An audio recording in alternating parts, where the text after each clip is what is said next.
na sila gusto nila i-barter yung kanilang produkto. Product. Oh. Sige, alam mo kasi isang local official, yung nagsalita ko, I was invited by the vice mayor, so I can contact yung organizer. Kasi mahirap kasi yung Ilocos, kasi Nandiyan na sila, territorial nandiyan yan ng mga Yeah, Marcos, right, di ba? right. La Union is close, di ba?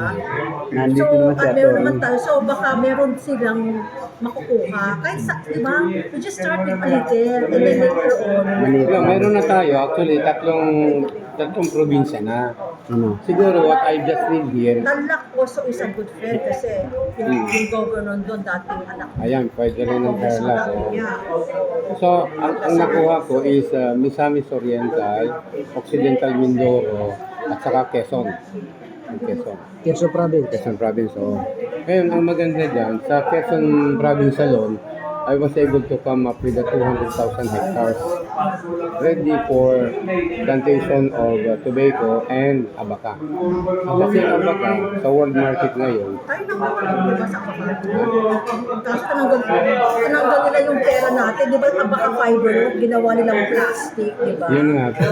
Pero sa ibang bansa, ginagamit yun. Ayun nga, bakit i-promote yung organic, i-promote mo yung plastic. Anyway, ang abaca ngayon, ganito ang trend ng abaca. By 2030, it will almost double the requirements. Kasi sa ngayon, ang Philippines is exporting almost $2 billion of abaca fibers. Kaya lang, hindi yan nararamdaman ng mga farmers. Kasi ang bili ng mga cartel, nasa 10 pesos, 15 pesos, ganyan. Tayo, once we start with the barter, kukunin natin at 100 pesos. Umiiyak ka ngayon, hindi ka natin pwede ngayon. Umaaray ngayon yung mga rice farmers. Oo, wala. Ang baba, baka pwede natin tumulong. Yan nga. You know where? Kapag anak ka naman ni Luis Tarong ka nagsabi sa akin, naku, baka magbuhok balahat na naman. Babalik. Pero pwede mo bumalik po. With the system na, no, mapiprint natin yung... wala na yung sobrang daming middlemen. Oo, wala na. Mga lang tayo, middle na lang tayo. Kaya tayo na nagkikita. Kasi ano na, dalawang pagkikitaan actually. Kikita sa barter from Indonesia, kikita yung barter papunta dito. So, dalawa yun. So parang mangyari, umaga tayo na naman po-provide ng the leasing, di ba yung house, di ba? Yung house na Yan. Facility. We will be the sila. barter ng component. Siyempre yung alaal naman natin kumita. Ngayon, ganito naman ang tanong. Saan ang funding manggagaling? Ayun. Yun ang pinaka-importante nga yan. Kasi abonado na kami. Kung saan ang funding Hindi, daw. ganitong funding. Ano? Ito, legitimate funding. We will sign an agreement with the Federation ng Cooperative, with the LGU, Governor or Mayor, Okay. at tapos we will sign also with the DTI. Ngayon, ang purpose ng cooperative, sila magtatanim, di ba? Ang purpose ng LGU, kasi they will have to create a local economic enterprise. Yan. This is their mandate. Alam mo, maraming LGU na walang ganyan eh. But under the local government, kailangan ng LGU should create a local economic enterprise para siya yung pinaka-corporation to create jobs and employment. Yeah, that's what I talked about. Yeah, yan ang now. Basta uli natin. Hindi lang sa ira. Hindi lang sa Iran, wala ito. Ngayon, ang maganda diyan kasama ng DTI.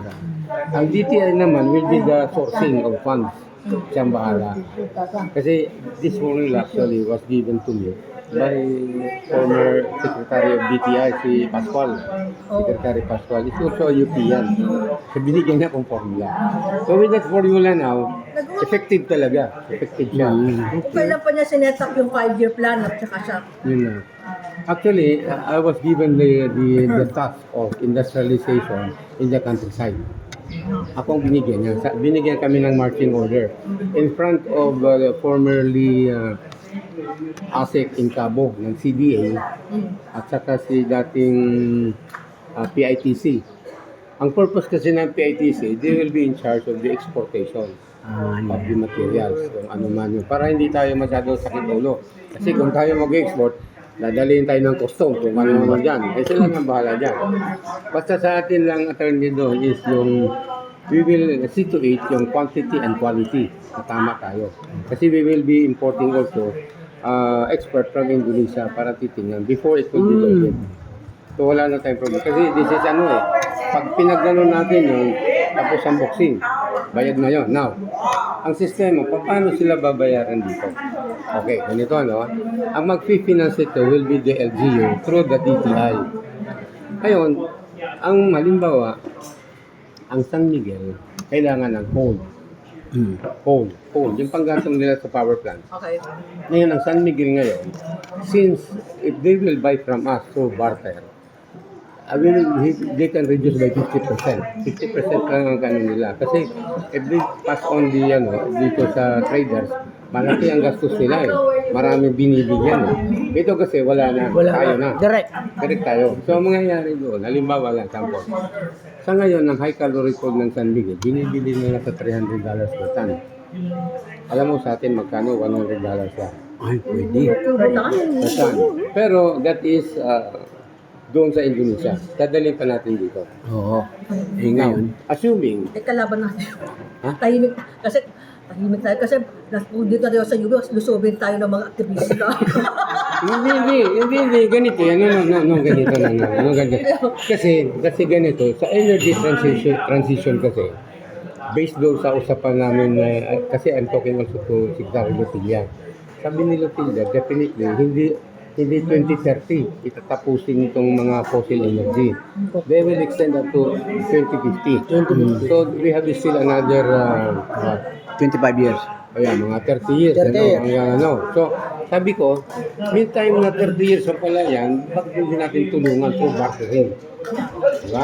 Para at least, ha? Yung barter na yan, dito tayo. Hindi, ang problema dito sir, ginawang smuggling. Na naman. kasi ang Lahat na napagkakitaan, di ba? pero ito walang smuggling ito kasi We will do it to the proper channel. of course. Kasi ang problema saka, pag wala sa proper channel, Dito talaga, government to government. Di ba? Lalagay-lagay. Diversion lang yun Eh ngayon, dahil alam natin yung batas, Ayaw. di ba? Gusto mo yan, o gusto ka namin sa ARTA para matagal ka sa ocean. Ngayon, ang maganda nito, Ano naman? example, $1 billion ang kabila. Yung ating gagawin, $1 billion. Para pag-test natin na gano'n, both $1 billion. This will now resolve Parehas. the problem of yung export-import natin. Sige, may connection din tayo sa DFA. Sige, okay na yun. Kasi kailangan na assistant sa mga ambassadors. Yeah. Nung mga bansang integrate natin. So, ganito yan ngayon. So,